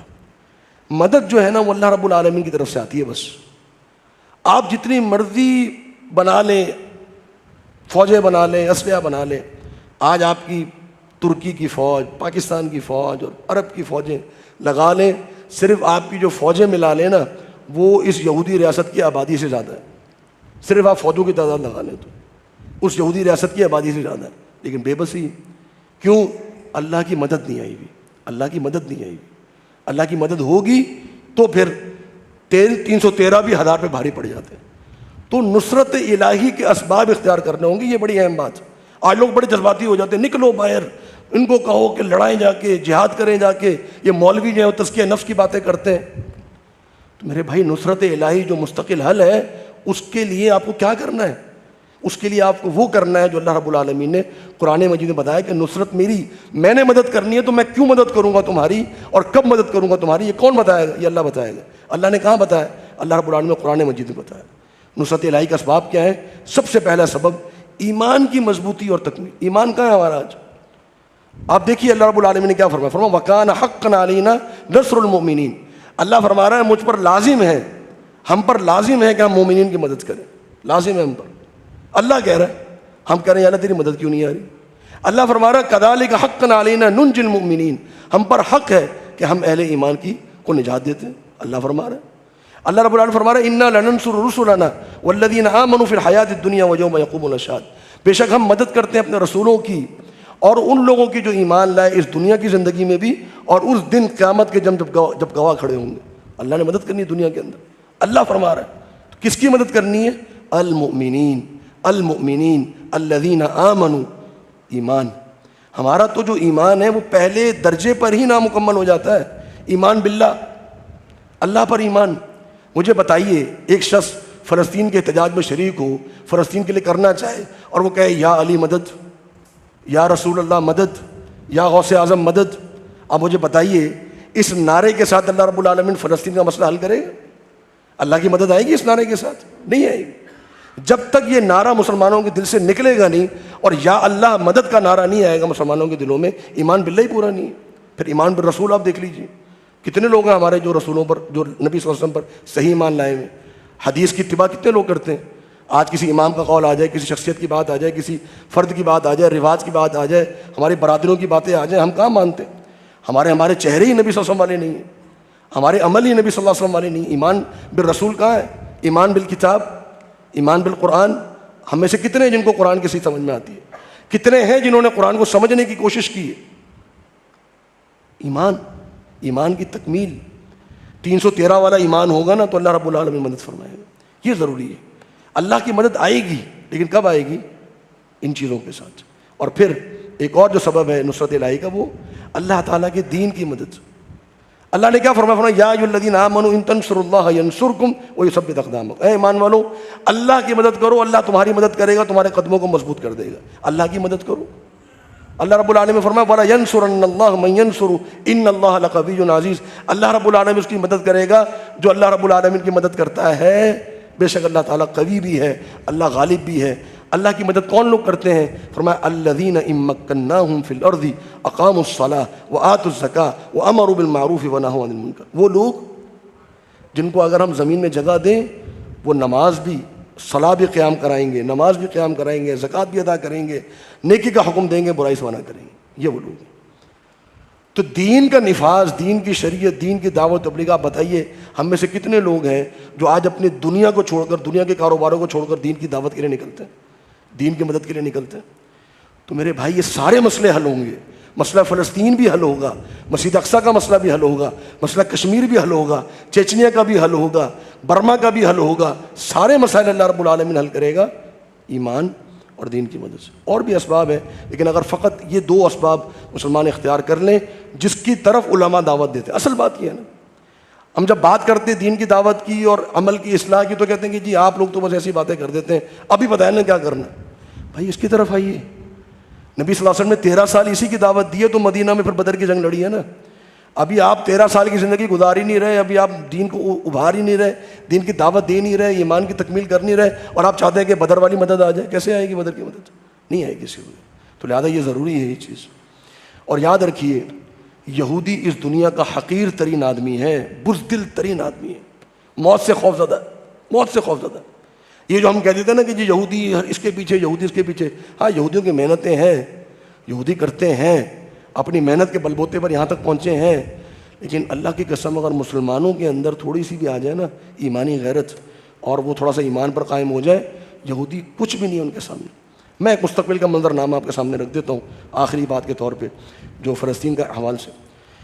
اللہ کے رسول صلی اللہ علیہ وسلم نے فرمایا 2-3 باتیں ہیں کہ مسلمانوں کی ایک جماعت ہمیشہ بیت المقدس کے اطراف موجود رہے گی، ہمیشہ موجود رہے گی، دین کی اوپر قائم رہے گی، ان کو کوئی مغلوب نہیں کر سکے گا. یہ صحیح حدیث کے اندر موجود ہے. ایک جماعت ہمیشہ بیت المقدس موجود رہے گی. اس کا مطلب یہ ہے کہ یہودی کبھی بھی بیت المقدس پر مکمل قبضہ نہیں کر سکتے، مسلمانوں کو وہاں سے وہ نہیں نکال سکتے. دوسری بات یہ کہ نبی صلی اللہ علیہ وسلم کا فرمان ہے، طبرانی کی حدیث ہے، فرمایا امام مہدی جو آئیں گے انشاءاللہ، جن کا نام محمد بن علی، محمد بن عبداللہ رضی اللہ عنہ یا رحمہ اللہ ہم کہہ سکتے ہیں، وہ آئیں گے قیامت سے قبل، اور ان کا جو ٹھکانہ ہوگا وہ بیت المقدس ہوگا. اس کا مطلب یہ کہ بیت المقدس، مسجد اقصیٰ آزاد ہو چکی ہوگی اور مسلمانوں کے قبضے میں ہوگی. یہ ہے، یہ مستقبل میں ہونا ہے. ہم نہیں، ہماری نسلوں نے اس چیز کو دیکھنا ہے. اللہ رب العالمین ہم سے مطالبہ یہ کرتا ہے اس عمل میں تمہاری محنت کتنی ہے، بس تمہاری کتنی محنت ہے. نتیجہ تو اللہ نے یہ دینا ہی دینا ہے. پھر دجال بیت المقدس نہیں جا سکے گا. 3 مقامات ہیں جہاں دجال نہیں جا سکے گا: مسجد حرام، مسجد نبوی، بیت المقدس. یہودی وہاں ہے نہیں، وہاں نہیں جا سکتا، بیت المقدس نہیں جا سکتا. اس کا مطلب ہے یہودیوں نے بھی وہاں سے نکلنا ہے. اور آخری بات کہ یہودی جو ہیں وہ مسلمانوں کو چن چن کر قتل کریں گے اور کوئی درخت اور پتھر ان کو پناہ نہیں دے گا. یہ منظر آنا ہے. اللہ کرے کہ اللہ ہمارے ہاتھوں سے یہ عمل کرا دے. نہیں تو ہم اپنی نسلوں کو یہ تعلیم دے جائیں. میری اگر نسل، میں اپنے بچے کو یہ چیز سکھا گیا نا کہ بیٹا تم نے یہودی کے خلاف لڑنا ہے، تم نے اس یہودی ریاست کے خلاف منظم ہونا ہے، تمہارے اندر ایک ویژن آنا چاہیے، تمہارے اندر ایک سوچ آنی چاہیے. کچھ نوجوانوں کو ہم کھڑا کر گئے، ایک بندہ کھڑا کر گیا یہودیوں کو، ہم مسلمانوں میں نہیں کھڑا کر سکتے. ہمارے اندر ایمان بھی ہے، اسلام بھی ہے، صحیح دین بھی ہے، صرف جذبے کی کمی ہے اور صرف منظم ہونے کی کمی ہے. تو اللہ رب العالمین ہمیں بھی یہ نتیجہ دکھائے گا. اور آخر میں اللہ رب العالمین سے دعا ہے کہ اللہ تعالیٰ بیت المقدس کی حفاظت فرمائے اور اللہ رب العالمین اہل فلسطین کی مدد فرمائے. یہ مختصر جو حالات تھے فلسطین کے تعلق سے اور جو اس کے حوالے سے جو حل تھا وہ میں نے آپ کے سامنے ذکر کیا. اللہ رب العالمین سے دعا ہے کہ اللہ رب العالمین ہمیں صحیح ایمان کی تکمیل کی توفیق عطا فرمائے. اللہ تعالیٰ ہمیں صحیح دین کی طرف ہمیں لوٹنے کی اور رجوع کرنے کی توفیق عطا فرمائے. وآخر دعوانا ان الحمد للہ رب العالمین.